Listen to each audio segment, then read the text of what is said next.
자, 여러분, 알론소 Here we go가 떴습니다. 오늘 내로 뜰 거라는 생각을 딱히 안 했는데, 뭐, 협상 가속화가 된다 그래갖고. 근데 떴어요. 그 FA컵 준우승 이후에 여론 곱창난 거 의식해서인지 모르겠지만, 블루코가 급하게 띄웠는데, 유추하는 느낌으로는 뭐, 여론 곱창났고, 기자들한테 이제 공개해도 된다. 이런 식으로 공개한 건 아닌지라는 생각을 했는데, 근데 그게 생각보다 일리가 있는 얘기인 게요. 알론소가 온스테인의 얘기에 따르면, 지난주 초에 이미 런던에 방문을 해서 첼시랑 협상을 했고, 그때 이미 제안을 수락했다라고 나와 있어요. 저렇게 나와 있는 내용을 보면은 실제로 그냥 이 내용을 언제 풀지에 관해서 고민을 하다가 이번에 푼 거라고 볼 수도 있을 거는 같아요. 그리고 이제 온스테인이 말하기로는 일단 첼시 합의 완료는 당연하고 계약 기간은 4년. 그리고 알론소가 좀 의외인 게 이거는 그린라이트가 생각보다 되게 셌고 썸씽이 강했던 게 첼시가 최우선 목표였으며 첼시 이적을 원했다라고 나와 있습니다. 그리고 첼시는 알론소에게 정권을 부여하는 매니저 형태로 고용하기로 합의를 했다고 하고요. 멜로의 말을 인용하자면은 일단 일요일에 오피셜이 예상이 된다고 하고 감독 부임이 임박이라고 지금 표현이 된 상태인데, 근데 여기서도 그 얘기가 있어요. 알론소는 리버풀이고 보고 그냥 첼시를 더 선호했다는 얘기가 있다. 리버풀에 뭐 제안이 왔었어도 더 선호했을 수도 있다는 얘기인지 뭔지 모르겠지만 어쨌든 지금 첼시에 관한 열망이 되게 컸던 것 같아요, 알론소가. 그리고 첼시 선수들도 FA컵 준우승 이후에 침울한 분위기가 아니라 라커룸은 좀 신났다고 해요. 이 새끼들 정신 못 차린 것 같긴 한데 좀 MG스럽긴 하죠. 사실 준우승 이후에 뭐 침울하라는 법은 없는데 그래도 준우승을 했으면 보통 분위기가 조금 안 좋게 유지가 되곤 하는데, 근데 반전은 있다라는 거, 알론소에 대한 평가가 엄청 좋다고 해요. 그리고 알론소에게 전권을 부여하는 매니저 형태로 고용하기로 했다라는 저 온스테인 문구를 좀 주목해 볼 법한데요. 사상 최초입니다. 지금까지 단 한 번도 저렇게 부여를 한 적이 없어요. 그리고 로마노가 말하기로도 많은 사람들이 리버풀과 알론소를 물어보는데 현재까지도 리버풀은 알론소에게 접촉하지 않았다. 지금도 슬롯을 지금 강하게 믿고 있다. 라는 식으로 소식이 나왔는데, 리버풀이 헤드코치로 지금 운영을 하고 있어요, 슬롯과 함께. 근데 헤드코치랑 매니저의 차이점이 일단 뭐냐면, 헤드코치는 말 그대로 너 전술만 짜, 너 그 경기만 준비해, 인터뷰만 해, 이거고, 매니저 같은 경우에 더 큰 권한을 부여받아서 뭐 선수단을 꾸리는 데 있어서 또 필요한 백룸 스타프 구성, 그러니까 사단 구성, 알론소 사단 데리고 다니거든요. 그거 이제 갖고 들어올 수 있고, 그리고 선수 영입에 관해서도 권한을 행사하면서 나의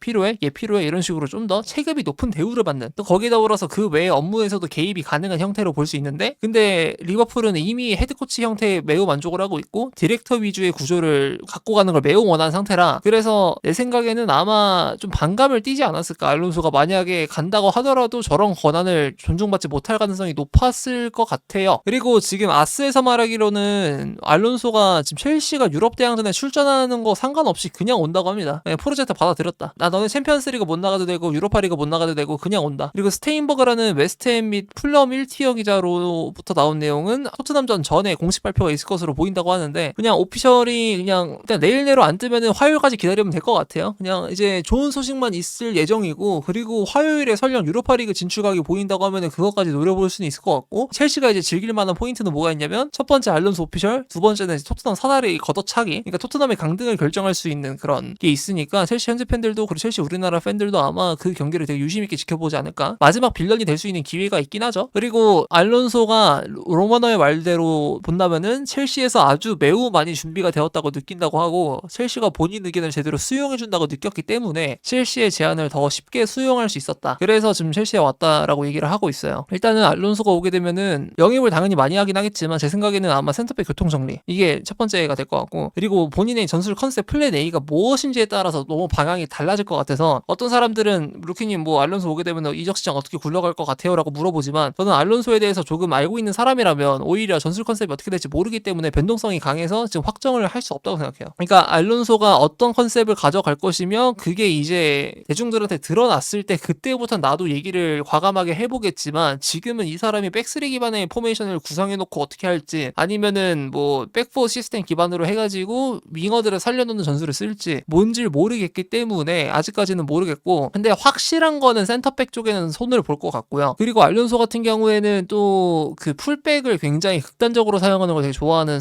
감독인데, 그래서 쿠쿠레아를 남길 것 같다는 생각은 들어요. 그러니까 멜로가 이제 쿠쿠레아가 떠날 수도 있다, 떠나게 되는 고민을 첼시에서 할 수도 있다라는 내용을 언급했었는데, 일단 뭐 당연히 뭐 문화권도 통하고 알론소랑 스페인 사람이니까. 근데 그걸 떠나서 알론소가 풀백의 능력치 자체를 되게 극한으로 땡기는 걸 좋아하는 사람이다 보니까 그만큼 하이 퀄리티의 풀백이 필요하거든요. 근데 첼시 냉정하게 지금 쿠쿠레아보다 더 높은 클래스의 풀백 절대 못 잡기 때문에, 벤제코스 트윗에서도 이게 나왔었어요. 알론소가 엔소랑 쿠쿠 남기길 원한다. 엔소는 솔직히 뭐 내가 팔아도 된다라기보다는 알론소가 그렇게 좋아하는 이유는 더 알아봐야겠지만 근데 쿠쿠레아는 납득은 돼요. 쿠쿠레아보다 더 좋은 풀백 없기 때문에. 쿠쿠레아가 최근에 아쉬웠고 리그 베스트에 이번에 못 들어갈 것 같긴 하지만 근데 그래도 월드 클래스 수준인 거는 주장할 수 있다고 보긴 하는 게 월드 클래스라는 게 그래도 전 세계에서 탑5 안에 들어가는 선수라는 걸 기준치로 삼았을 때 들어갈 수 있다고 보는 게 유로에서 캐리에서 우승했으니까. 그래서 그 정도 퀄리티 나오니까 알론소가 이제 쿠쿠레아를 남기려고 재계약을 아마 시도하지 않을까 싶어요. 네, 왜냐면 이번에 재계약을 안 하게 되면은 전에 영상에서 말했던 것처럼 이제 FA나 싸게 팔아야 된다라는 것에 대한 압박을 조금 받을 수가 있는데 그런 걸 방지하려면 재계약을 해야 되고 그리고 지금 제일 궁금한 건 알론소 연봉이거든요. 연봉이 얼마가 될지 모르겠어요. 이게 보통 매니저 역할을 같이 겸하게 되면은 연봉이 좀 뛰는 경우가 있는데 대표적으로 데제르비 같은 경우에도 헤드코치보다 매니저 형태 좀 가까워 보이고 아르테타 또한 이제 사람들이 무관이라고 막 되게 조롱하고 하긴 하지만 헤드코치보다는 매니저에 가까운 일을 하고 있기 때문에 그만큼 업무를 더 넓은 형태로 하기 때문에 급여를 더 많이 받는다고 생각하면 될 것 같고 데이비드 모에스 또한 그런 형태로 봤을 때 급여를 많이 받는 게 납득이 되곤 하거든요. 그런 식으로 유추해 봤을 때 알론소가 헤드코치가 아니라 매니저라고 지금 분명 온스테인의 트윗에 나와 있는 것처럼 그렇게 된다고 보게 되면은 알론소의 연봉은 제가 유추했던 것보다 생각보다 높을 수 있다. 프리미어리그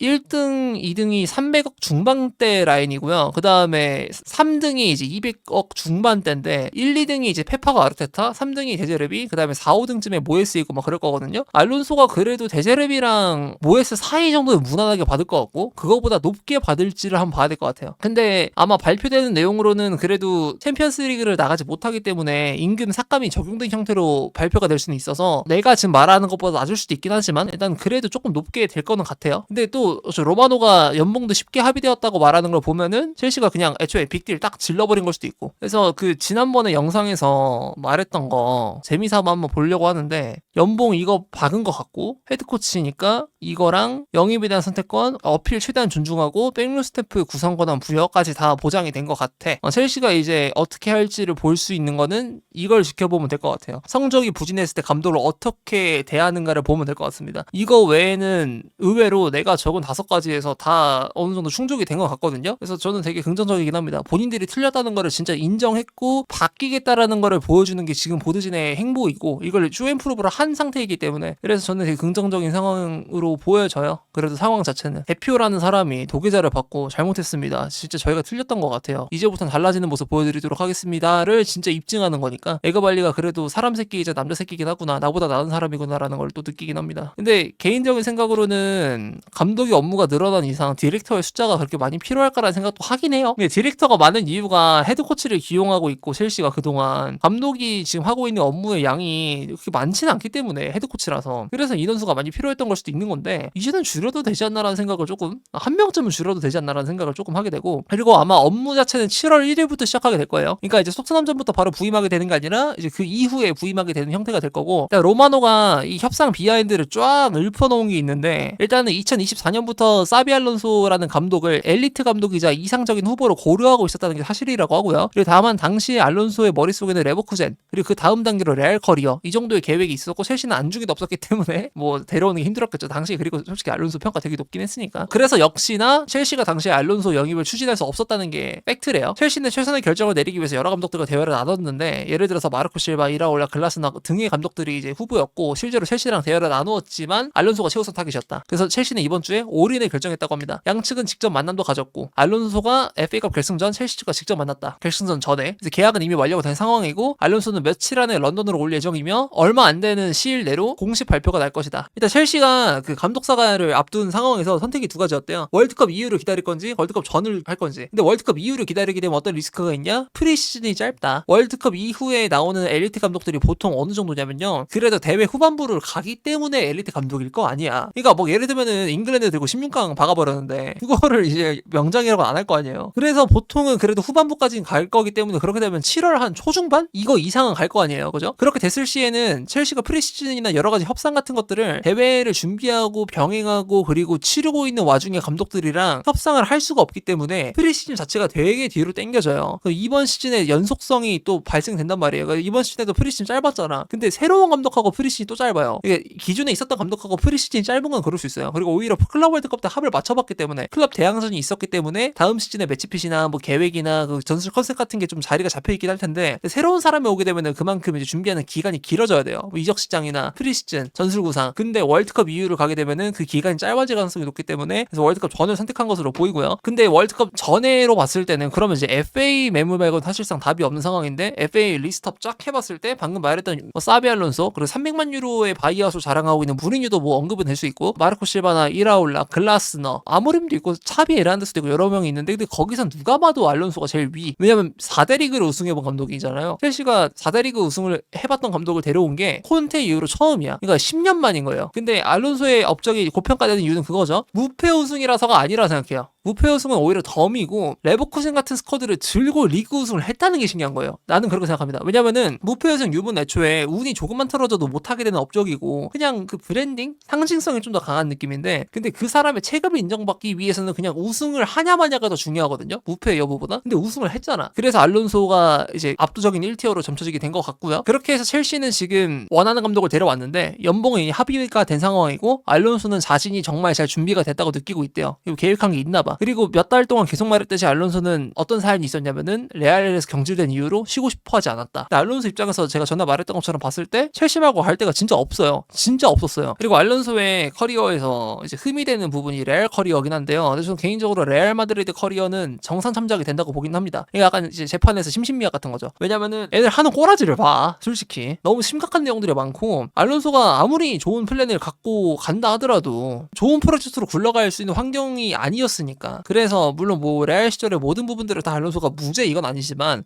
참작은 해줄 수 있다라는 거죠. 그리고 시장에서 보니까 알론소가 평가받는 느낌이 그 알론소가 부르면 와 이게 약간은 조금 있는 것 같더라고요. 그러니까 이게 시장에서의 그 프로의 세계에서의 알론소의 평가가 진짜 높대요. 물론 막 그러니까 이거는 보통 막 퍼거슨, 펩, 벵거 막 이런 사람들이 하던 기능들이라서 좀 어색하긴 하겠지만 물론 그 전화를 때린다 그래서 막 음바페가 튀어나간다거나 이러진 않겠지만 그래도 선수 영입을 할 때 알론소의 파워가 되게 세대. 그래서 첼시는 그 이번에 알론소를 데려온 게 확실히 높은 비용을 지불한 만큼 그만한 혜택이 따라오긴 할 것 같아요. 이적 시장부터 즉시. 그리고 이제 무리뉴가 떴어요. 레알 측과 이미 다음 시즌에 대한 논의를 마쳤다는 게 어제 나왔었는데 일단은 뭐 레알은 무리뉴를 위해서 이적 시장에서 전폭적인 지원을 해준다고 하고 바이아웃 금액이 300만 유로를 무리뉴 영입을 위해서 벤피카에다가 입금을 했다라는 아스의 기사가 있었거든요. 그리고 이제 코르테가나가 말하기로는 무리뉴가 이제 벤피카 전 관계자들한테 떠난다고 이미 말을 했고 다음 주에 페레스를 만나서 계약을 완료할 거라고 합니다. 그래서 지금 감독 이적 사가에서 가장 큰 건 3건이 알론소, 캐릭, 무리뉴긴 했거든요. 근데 캐릭은 거의 정답이 나와 있었고 무리뉴는 갑자기가 있었고 알론소는 살짝 설마가 있는 느낌이었는데 이 3개가 모두 다 지금 끝나가는 상황. 그리고 이번에 뭐 여름에 자금이 적을 수 있지 않냐라는 우려를 하실 수는 있어요. 그냥 챔피언스리그 못 나가고 유럽 대항전 못 나가고 이러니까. 근데 지난 시즌 장부가 흑자예요. 제가 파산 가지고 근들갑 떨었을 때 그때 보정 댓글에 다 적어놨었는데 첼시가 저 장부 자체가 2425 시즌 기반의 장부 내용이기 때문에 클럽 월드컵 때 지출한 내용만 있고 그때 얻었던 수익들에 관해서 다음 시즌에 정산이 된다고 그때 말을 해놨거든요. 댓글에다가. 근데 클럽 월드컵 때 얻었던 수익들 그리고 이번에 첼시가 그래도 국내 컵 대회 다 상위 단계까지 올라갔었죠. 리그컵 4강 그 다음에 FA컵 결승 갔었고 그리고 챔피언스리그 같은 경우는 16강까지 갔어요. 그래서 그 중계권료가 굉장히 좋을 거라서 그 빵빵한 자본을 들고 알론소를 전폭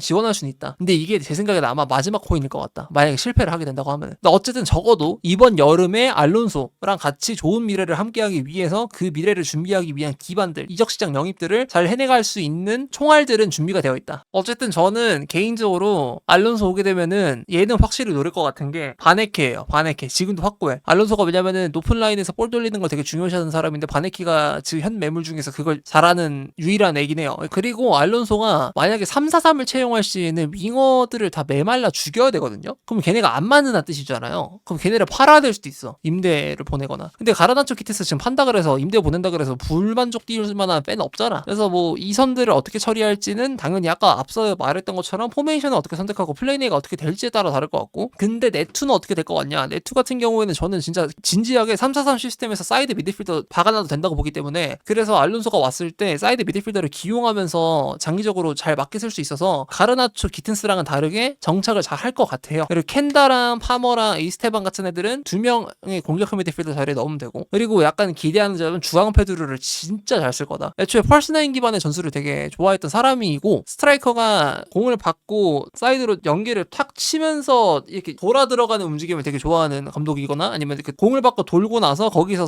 여러 가지 선택지를 두고 고민하는 주앙 페드루가 딱 그거 되게 좋아하잖아요. 그래서 주앙 페드루를 되게 잘 쓸 것 같아요. 그리고 개인적으로 좀 신랄하게 비꼬고 싶은 애가 한 명 있는데 잉글랜드 첼루키거든요. 얘예요. 적어도 내가 잉글랜드에선 가장 알론소를 잘 안다고 자부할 수 있다. 가로 열고 의역. 얘가 이제 알론소 첼시 절대 안 갈 것 같다라고 말을 했었어요. 그때 내가 아는 알론소는 첼시 안 갈 것이다. 첼시랑 리버풀하고 얘가 선수로 뛰었을 때 라이벌이었기 때문에 안 갈 것이다 했는데, 그때 갑자기 기사가 뜨면서 가속화가 됐었고, 그때 이제 캐러거의 반응은 와 이거 충격이다. 내가 아는 알론소가 아닌가 보다. 뭐 이런 식으로 말을 반응했다가, 그래도 이제 어떤 말을 했냐면 나 첼시에 알론소 간다고 해도 내가 뭐 가지고 있던 그런 반감들 그런 거 상관없이 그냥 나 알론소 지지할 거다. 잘 되길 바란다. 친구의 미래를 저주할 순 없다. 이런 식으로 말을 했는데, 오늘 했던 내용에 관해서 어떤 내용이냐면 첼시 팬들 정신 차려야 된다. 유명한 감독 데려온다 그래서 모든 게 해결되는 것은 아니다. 이래요. 그러니까 맞는 말이거든요. 사실 나도 그래서 그 장기 프로젝트 같은 거 굴릴 때 득포 감독 데려와도 보드진들이 보는 눈만 제대로 있으면은 뭐 그냥 따라갈 의향이 있었던 게 그거 이유였어요. 실제로 마레스카가 괜찮게 했었고 그것 때문에. 근데 씨발 눈치가 없는 거지. 근데 그 말을 왜 지금 하냐니. 첼시 안티로 컨셉을 잡고 싶으신가 봐요. 개인적으로는 저 말을 옳은 말이나 할 타이밍을 잘못 골랐다라고 생각합니다.